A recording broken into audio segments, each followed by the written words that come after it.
Welcome back sa aking channel everyone. So ngayon, i-share ko po sa inyo kung paano ko na-open ulit yung GCash ko. Isa rin po ba kayo nakaranas ng ganito sa inyong GCash account? So ganito lang po yung ginawa ko. So diba, ilalagay nyo yung number nyo, pagkatapos ilagay yung IMPIN at maglo-loading yan.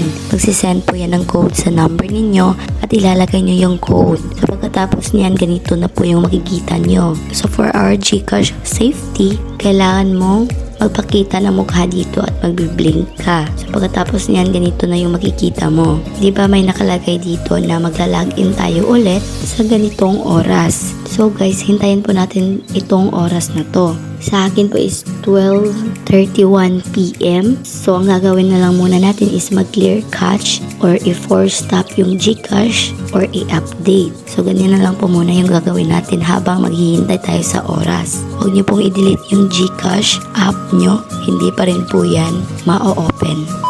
So ayan guys, welcome back. Inopen ko po yung GCash ko mga 12:40. So ang nakalagay dun is 12:31 pero na-open ko po siya mga 12:40 or 43 at na-open ko na nga talaga yung GCash ko. Ganito na po siya. So wag niyo po siyang i-back ulit or ano pa yan. Basta i-open niyo po sa ganyang oras, ma-open po ulit yung GCash nyo. Tinitest po kasi niyan kung kayo talaga yung may-ari. So ganun lang po guys, kahit i-clear cache nyo pa yan, i-delete yung app or i-force stop, hindi talaga yan ma-open.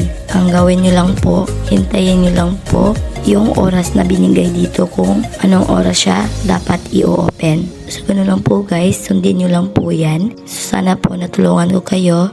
God bless you everyone.